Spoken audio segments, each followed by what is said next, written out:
Naquele dia cinzento de outono em Ohio, Loretta, menos uma mulher de 73 anos, com pulmões debilitados e uma memória repleta de sacrifícios silenciosos, começou a entender que a vida podia mudar em um único dia. Ela havia passado décadas em uma fábrica têxtil em Columbus, respirando produtos químicos que grudavam em sua pele e fibras de algodão que pareciam permanecer em sua garganta por horas, mesmo depois de chegar em casa. Grande parte de sua vida adulta foi dedicada ao filho, Deacon, guardando notas amassadas em latas de café escondidas no armário para garantir que ele pudesse estudar sem dever um centavo a ninguém. Para ela, esse esforço era uma forma de amor, embora jamais o chamasse assim em voz alta. E agora, com o enfisema consumindo lentamente sua respiração e sua independência, ela se viu cruzando a soleira da casa perfeita do filho, acreditando ter chegado a um refúgio, sem saber que estava entrando na cena mais dolorosa de sua vida. Nos meses anteriores, Loretta lutara contra a vergonha que pesava em seu peito, mais do que a falta de oxigênio. Ela tentava sobreviver com seu auxílio-doença de $1.100 dos Estados Unidos, apagando as luzes, pulando refeições, cortando os comprimidos ao meio para que durassem mais. Mas nem isso era suficiente para manter seu pequeno apartamento. E um dia, com as mãos trêmulas e o orgulho despedaçado, ela ligou para Deacon. Ele atendeu com uma frieza nova, quase burocrática, dizendo que precisava consultar Sloane. Mesmo assim, concordaram em deixá-la morar com eles, embora ficasse claro desde o primeiro minuto que era por obrigação, não por afeto. Sloane a cumprimentou com um sorriso impecável, como as revistas sobre a mesa, mas seus olhos mostravam que a presença de Loretta era um incômodo em sua vida perfeitamente calculada. Ele imediatamente impôs regras, horários, espaços proibidos e pagamentos absurdos que consumiriam quase toda a sua renda. Assim, sem perceber, Loretta passou de mãe abnegada a hóspede indesejada na casa que ajudara a construir com anos de esforço. Com o passar das semanas, a casa espaçosa e reluzente começou a parecer uma vitrine fria e sem janelas, perfeita de se ver, impossível de se viver. Sloane corrigia tudo o que Loretta fazia, desde a maneira como dobrava as toalhas até como enchia a máquina de lavar louça, como se cada gesto dela contaminasse a estética minimalista da casa. Loretta tentava compensar cozinhando, limpando, fazendo pequenos favores, mas nunca era o suficiente. Deacon, por sua vez, chegava do trabalho com cheiro de bourbon caro, a gravata mal afrouxada, e ia direto para o escritório sem perguntar como ela estava, como se ela fosse uma sombra, e não a mulher que trabalhara a vida inteira para sustentá-lo. Às vezes, à noite, Loretta ouvia risadas abafadas atrás da porta fechada, conversas sobre viagens, jantares e gastos desnecessários, enquanto contava moedas para comprar seu inalador. Esse contraste a desgastava, mas ela ainda não sabia que o pior estava por vir. O enfisema começou a avançar como um inimigo silencioso. Cada passo era uma batalha. Cada manhã começando com uma tosse profunda e ardente. Loretta pegava ônibus lotados para a terapia respiratória, carregando bolsas pesadas demais para seus braços frágeis, retornando a uma casa onde ninguém parecia notar sua ausência ou seu esforço. Sloane insinuava em meio a comentários aparentemente casuais que o cheiro antigo persistia nos cômodos quando ela passava, o que levava Loretta a tomar banho várias vezes ao dia apenas para evitar mais humilhação. Mesmo assim, uma parte dela ainda acreditava que, se esforçasse um pouco mais, um dia Deacon a olharia com gratidão. Mas essa esperança foi destruída em uma única tarde, em uma cena tão chocante que Loretta se lembraria de cada detalhe como se estivesse gravado em sua pele. Naquele dia, Loretta voltou da fisioterapia exausta, sentindo como se o ar estivesse ficando rarefeito a cada passo. Ao abrir a porta, encontrou a cozinha envolta em uma densa nuvem de fumaça, quase azul, que rodopiava sob a luz branca dos holofotes. Sloane estava encostada na bancada de mármore, fumando com uma indiferença irritante, como se aquele não fosse um lar compartilhado, mas um cenário projetado para um comercial sofisticado. Loretta sentiu uma dor aguda no peito imediatamente. O cheiro de cigarro a transportou décadas atrás. para os corredores lotados da fábrica têxtil, onde cada tragada era um lembrete de que seu corpo estava pagando um preço. .com.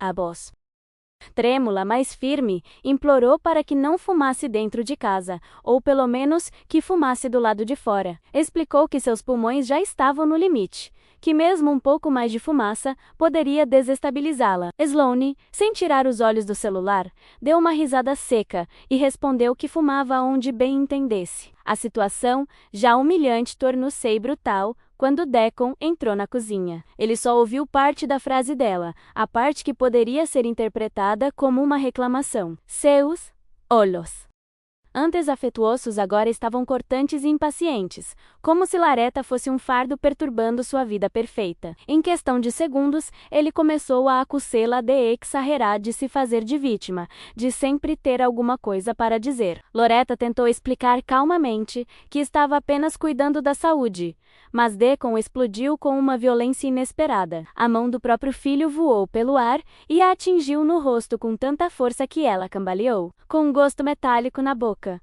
e um zumbido nos ouvidos. Sloane nem sequer se mexeu. Apagou o cigarro na pia, pegou a bolsa e perguntou o que eles queriam jantar fora. E assim, em meio a risos abafados e ao som das chaves do BMW, ambos saíram, deixando Laretta sozinha em uma cozinha enfumaçada, com a bochecha ardendo e a alma ainda mais despedaçada que o corpo. Loretta levou alguns minutos para recuperar a sensibilidade nas pernas. Ela se apoiou na mesa, respirando com dificuldade, enquanto a fumaça se dissipava lentamente. A marca vermelha em sua bochecha começava a escurecer, e no silêncio da casa, o som do golpe ecoava repetidamente, recusando-se a desaparecer. Ela caminhou lentamente até o quarto de hóspedes, menos aquele espaço frio, quase sem personalidade, onde tentara criar uma sensação mínima de lar, e se olhou no pequeno espelho acima da cômoda. A mulher que viu ali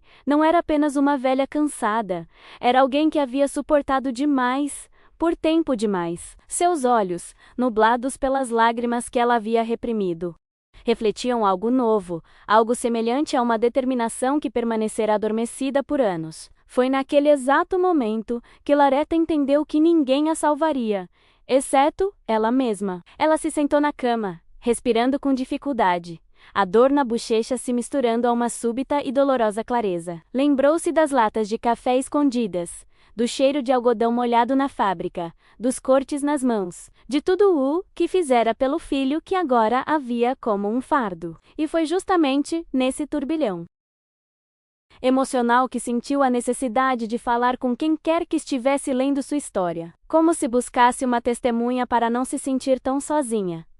E se você está lendo tudo isso e ainda está comigo, me diga de onde está ouvindo. Às vezes, compartilhar suas origens também é uma forma de evitar se sentir invisível.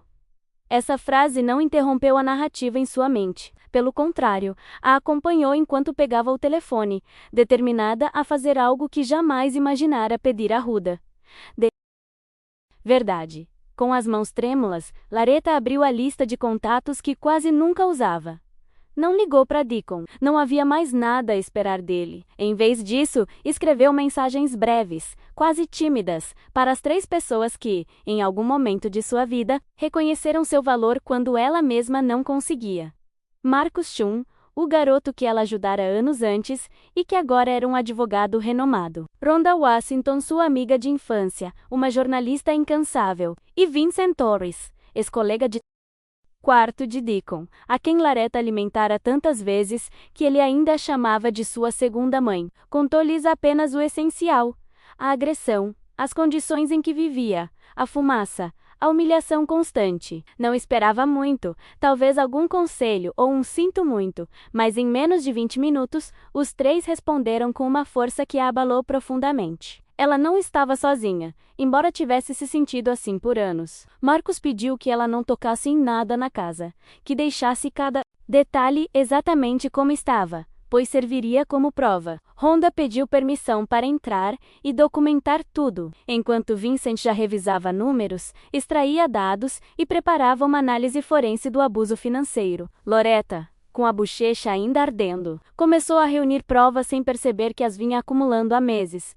fotos do mofo na parede, do banheiro pequeno e sem ventilação, das receitas médicas incompletas, das contas absurdas que lhe haviam sido cobradas. E enquanto organizava os arquivos no celular, sentiu uma pulsação diferente no peito, uma mistura de nervosismo e força renovada. Na manhã seguinte, a casa parecia mais silenciosa que o normal, como se pressentisse o que estava prestes a acontecer. Deacon e Sloane tomavam café da manhã na Ilha de Mármore, discutindo reservas para um brunch tardio, como se a noite anterior tivesse sido completamente normal. Loretta permanecia em um canto, respirando fundo, sem levantar os olhos. Quando a campainha tocou, Sloane franziu a testa. Eles não esperavam ninguém. Ao abrirem a porta, encontraram Marcus Chung com uma pasta grossa na mão e uma expressão profissional que imediatamente congelou o ambiente. Ele se apresentou como advogado de Loretta e anunciou que, a partir daquele momento, uma investigação seria iniciada por abuso de idoso, exploração financeira e agressão física. Deacon empalideceu. Sloane deu um passo para trás, incapaz de processar a cena. Loretta, do corredor, sentiu uma mistura de medo e alívio, que quase a fez perder o equilíbrio. A chegada de Marcus foi apenas o começo. Em poucos minutos, Rhonda chegou com um fotógrafo, documentando cada canto que mostrava sinais de negligência ou maus-tratos. Logo depois, uma investigadora do Serviço de Proteção ao Idoso, IPS, entrou pela porta. Caderno na mão, seu olhar experiente captando cada detalhe. Ela entrevistou Loretta cuidadosamente. Pediu para ver seus medicamentos, inspecionou seu quarto e anotou os recibos superfaturados e as restrições absurdas que Sloane havia imposto. Finalmente, Vincent Torres apareceu com uma pasta cheia de extratos financeiros. Sem levantar a voz, ele começou a explicar que Deacon e Sloane não só ganhavam juntos mais de $600 mil por ano, como também possuíam investimentos, uma casa de férias e ativos líquidos suficientes para viver confortavelmente, sem precisar pedir um centavo à mãe doente. Diante dessa avalanche de informações, os dois ficaram expostos e sem palavras. A pressão sobre Deacon e Sloane aumentou como uma maré inexorável. O investigador do Serviço de Proteção ao Idoso EPS concluiu imediatamente que Loretta não podia permanecer naquele ambiente. O quarto mofado, as restrições abusivas, as cobranças exorbitantes por água e comida menos.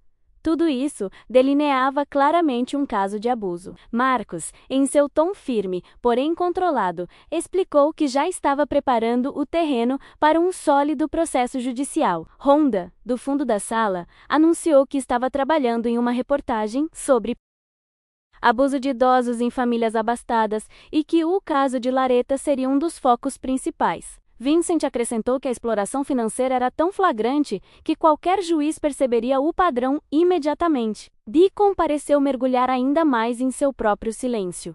Sloane, pela primeira vez, exibiu uma expressão que não era de arrogância, mas de medo. Foi então que Marcus propôs um acordo que atingiu o casal como um soco no estômago: o reembolso integral de todo o dinheiro que Loretta havia pago desde que se mudou para casa, cobertura vitalícia para seus tratamentos médicos, um pedido público de desculpas no jornal local e uma ordem de restrição permanente proibindo-os de se aproximarem dela. Ele também propôs a criação de um fundo de bolsas de estudo para filhos adultos que cuidam de pais idosos, com contribuições obrigatórias por 10 anos menos, algo que serviria tanto como reparação simbólica quanto como compromisso social. Sloane, quase sem palavras, disse que isso arruinaria sua reputação profissional na área médica. Deacon, com o olhar vago, entendeu tarde demais que a ambição e o desprezo o haviam levado à beira de perder tudo, até mesmo sua dignidade. Loretta observou a cena em silêncio, sentindo pela primeira vez em muito tempo que alguém a estava defendendo. Quando o Serviço de Proteção à Criança confirmou que Loretta precisava sair de casa imediatamente, Marcus prontamente ofereceu a ela sua própria casa de hóspedes enquanto buscavam uma solução permanente. Sloane tentou se opor, dizendo que tudo não passava de um mal-entendido, mas o investigador a interrompeu com total serenidade. As evidências eram incontestáveis. Rhonda pediu permissão para continuar documentando o processo, enquanto Vincent preparava as páginas finais da análise financeira. Loretta, com seus poucos pertences em uma mala que usava há anos, sentiu algo inesperado. Alívio. Não era felicidade plena, mas era a sensação de finalmente cruzar um limiar que deveria ter cruzado há muito tempo. Ao sair, ouviu Deacon chamá-la em voz baixa, mas suas palavras não eram um pedido de desculpas. Apenas tentativas desesperadas de controlar a narrativa diante dos outros. Ela não se virou. Instalada temporariamente na casa de Marcus, Loretta permeou algo que não fazia há meses. Respirar sem medo. O ar não cheirava a fumaça nem a produtos de limpeza agressivos. O quarto tinha luz natural e um cobertor macio que Rhonda deixara na cama antes de sair. Vincent apareceu naquela mesma tarde para instalar um pequeno comedouro de pássaros na janela, dizendo que a companhia de aves sempre ajuda. Loretta sorriu pela primeira vez em muito tempo, um sorriso pequeno, tímido, mas genuíno. Mesmo assim, sabia que reconstruir sua vida não seria imediato. Seu corpo estava cansado e seu coração ainda mais. Mas algo dentro dela, menos algo que estava adormecido, desde os dias em que escondia dinheiro em latas de café para o futuro do filho, menos começava a despertar com uma força. Silenciosa. Silenciosa. Com o passar dos dias, a história de Loretta começou a circular graças à reportagem de Rhonda. Não era uma matéria sensacionalista, mas um retrato profundo do abuso silencioso que tantas pessoas idosas enfrentam dentro de suas próprias famílias. A foto de Loretta, menos um clique discreto de suas mãos, repousando sobre uma manta de tricô, acompanhou um artigo que falava sobre injustiças estruturais, ingratidão intergeracional e como o amor materno pode ser manipulado e transformado em um ciclo vicioso. O fundo de bolsas de estudo exigido pelo acordo começou a receber doações de outros cidadãos, com mensagens como, para que nenhuma mãe jamais tenha que passar por isso novamente. Marcus revisou os documentos finais do caso, e Vincent garantiu que cada centavo roubado fosse devolvido. Aos poucos, Loretta começou a entender que sua dor não era mais apenas sua. Havia se tornado uma faísca para uma mudança muito mais ampla, com o dinheiro devolvido e o seguro de saúde garantido para a vida toda. Loretta decidiu procurar um apartamento só para ela, pequeno, mas iluminado, onde pudesse se sentir verdadeiramente em casa. Encontrou um perto de um parque, com banheiro adaptado e aquecimento que funcionava sem nenhum ruído metálico. No dia da mudança, Marcus carregou caixas. Vincent pendurou as cortinas, e Rhonda abasteceu a despensa, com comida que sabia que Loretta conseguiria comer sem problemas. Naquela tarde, sentada perto da janela com uma xícara de chá quente, ela observou o cardeal pousar no comedouro e bater as asas delicadamente. Aquela imagem simples foi como um renascimento para ela. Pela primeira vez em anos, não sentia mais que precisava andar na ponta dos pés em sua própria casa. Ela estava livre. E sabia disso. Passaram-se vários meses antes de Deacon reaparecer em sua vida, rompendo, para choque de Loretta, menos a ordem de restrição. Ele chegou numa tarde nublada, a camisa amarrotada, e os olhos fundos, como se tivesse envelhecido anos, em apenas algumas semanas. Quando ela abriu a porta apenas uma fresta, ele ergueu um cheque de $50.000 e disse que queria compensar todo o dano. Confessou que havia perdido o emprego, que Sloane o havia deixado e que não conseguia dormir desde aquela noite na cozinha. Loretta ouviu em silêncio, observando o homem que criara com tanto sacrifício, que agora parecia vazio por dentro. Contudo, algo dentro dela, menos algo profundo, digno, sabia que o arrependimento não poderia apagar o golpe. Os meses de humilhação ou abandono emocional de uma vida inteira, com uma calma que surpreendeu até mesmo seu próprio corpo debilitado. Loretta devolveu o cheque e disse que não precisava do dinheiro, mas sim que ele aprendesse, ao menos uma vez na vida, a tratar os outros com respeito. Amor sem respeito não é amor, disse ela, e essas palavras pareceram atravessá-lo como uma facada lenta. Ela não gritou, não chorou, não implorou, simplesmente fechou a porta delicadamente, enquanto Deacon permanecia ali, imóvel, segurando um pedaço de papel que já não tinha mais significado algum. Naquela noite, Loretta dormiu profundamente pela primeira vez em décadas. Ela sabia que havia escolhido a paz em vez de repetir um ciclo de dor e que finalmente havia rompido uma corrente que, sem saber, arrastara por toda a vida. Com o passar das semanas, a vida de Loretta entrou num ritmo calmo, quase terapêutico. Ela se acostumou aos sons da vizinhança, o farfalhar das folhas sob os pés, o sussurro ocasional do vento entre os galhos do parque e o bater suave dos pássaros que visitavam sua janela. Começou a frequentar um grupo comunitário para idosos, onde compartilhava risos, receitas e anedotas que a ajudaram a reconstruir a confiança que a casa de Deacon havia destruído. As pessoas a ouviam com um respeito que, a princípio, lhe pareceu estranho. Ela não estava acostumada a que sua voz importasse. Mas, dia após dia, palavra por palavra, ela se lembrava de que também tinha uma história que valia a pena contar, sem vergonha ou medo. O Fundo de Bolsas de Estudo, inicialmente criado por ordem judicial, começou a crescer além das expectativas de todos. Jovens que cuidavam de seus pais doentes enviaram cartas agradecendo pela oportunidade de continuarem seus estudos. Famílias inteiras escreveram dizendo que a história de Loretta as inspirou a reavaliar a forma como tratavam seus idosos. Até mesmo a EPS, Administração de Serviços para Idosos, citou publicamente o caso como um exemplo do que pode ser alcançado quando uma comunidade inteira decide não ignorar a situação. Para Loretta, cada carta era um lembrete de que seu sofrimento não havia sido em vão. Ela percebeu que, sem querer, havia se tornado uma espécie de farol silencioso para aqueles que viviam as mesmas dificuldades. E embora ainda tivesse dias difíceis, ela não se sentia mais sozinha neles. Um dia, enquanto organizava uma caixa de papéis antigos, Loretta encontrou uma fotografia desbotada.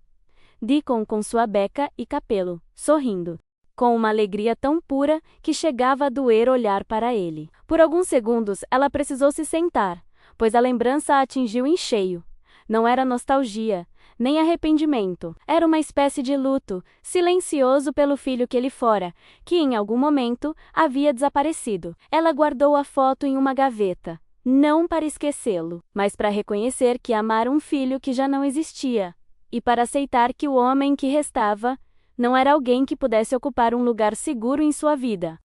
Aquele pequeno gesto foi como fechar uma porta silenciosamente, com uma dignidade que só quem sofreu em silêncio pode compreender. Com o tempo, a saúde de Loretta começou a melhorar mais do que seus médicos esperavam. Ter acesso constante à sua medicação, viver em um ambiente acolhedor e livre de fumaça, e sentir que sua vida tinha um propósito novamente, transformou seu corpo quase tanto quanto seu espírito. Ela começou a caminhar no parque pela manhã, cumprimentando os mesmos rostos que, aos poucos, se tornaram familiares. Às vezes, levava uma garrafa térmica de chá e sentava-se em um banco para observar as famílias passando. Os cachorros correndo soltos, as crianças rindo, sem perceber que ela também estava aprendendo a rir novamente. Era curioso como era simples se sentir viva quando ninguém a oprimia. Ali, sob o sol ameno, ela descobriu que a liberdade nem sempre chega com um estrondo. Às vezes, entra na vida na ponta dos pés,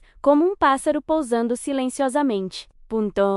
Com o impulso de sua recém-conquistada estabilidade, Loretta decidiu trabalhar como voluntária em um centro comunitário que auxiliava idosos vulneráveis. Ela não conseguia carregar caixas pesadas nem caminhar longas distâncias, mas podia ouvir, orientar e, acima de tudo, reconhecer sinais que outros ignoravam. Em mais de uma ocasião, alguém lhe contava uma história que começava com "não quero incomodar meus filhos", e Loretta sentia uma profunda ressonância em seu peito. Ela falava com essas pessoas com uma firmeza gentil, aquela mistura de ternura e verdade que só vem com a experiência. Algumas choravam, outras seguravam sua mão, e várias lhe diziam que, graças a ela, haviam encontrado a coragem de pedir ajuda. Pela primeira vez em décadas, Loretta não se sentia um fardo. Sentia-se útil, necessária, valorizada. Certa tarde, voltando para a casa do centro comunitário, ela encontrou um envelope sem remetente na caixa de correio. Dentro, havia uma carta escrita com a letra trêmula de Deacon. LN. O pedia perdão, nem tentava justificar nada. Simplesmente dizia que estava fazendo terapia, que pensava nela todos os dias e que esperava que um dia ela pudesse perdoá-lo, mesmo que apenas em silêncio. Loretta leu a carta devagar, sem pressa, deixando cada palavra se assentar dentro dela, e, surpreendentemente, não sentiu raiva nem tristeza. Sentiu distância. Uma distância saudável e madura, que já não doía. Guardou a carta em uma caixa com outros papéis importantes, não para mantê-lo por perto, mas para preservar a lição: que alguns relacionamentos só se curam quando você para de tentar recuperar o que já não existe. Meses depois, Loretta percebeu que não verificava mais a porta, esperando encontrar sombras do passado. Sua rotina havia se tornado um refúgio seguro. O chá da manhã, caminhadas tranquilas, visitas ao centro comunitário, os pássaros que pousavam em sua janela como visitantes diários. Às vezes, enquanto organizava seus remédios ou dobrava a manta no sofá, ela refletia sobre tudo o que havia suportado: o sacrifício, o desprezo, a violência e, finalmente, a justiça. Ela não estava tentando apagar nada. Cada cicatriz tinha um propósito, até mesmo as invisíveis. O que importava era que ela não vivia mais sob o teto de alguém que a via como um fardo. Ela havia conquistado o que antes lhe parecera impossível: um lar próprio e uma vida onde o respeito não era mais uma negociação, mas um alicerce inegociável. No dia em que recebeu a confirmação de que o fundo de bolsas de estudo havia financiado seu 100º aluno, Loretta chorou, mas desta vez de orgulho. Sua dor havia gerado algo que continuaria a existir mesmo depois de sua partida. Ela pensou nas correntes silenciosas que tantos idosos carregam, tecidas pelo medo, pela dependência e pela vergonha, e compreendeu que quebrá-los não só havia salvado sua própria vida, mas também a de outros. Naquela tarde, ela gravou uma breve mensagem para o grupo comunitário, onde compartilhou sua história, que ninguém deveria aceitar ser invisível dentro da própria família, que pedir ajuda não é uma derrota, e que mesmo nos últimos anos de vida, ainda é possível se reerguer, reconstruir-se e brilhar. Então, ela apagou a luz, respirou fundo menos ar puro, o seu próprio, sem fumaça menos, e sorriu com a certeza simples, porém poderosa, de que havia encerrado sua história não com ressentimento, mas com liberdade.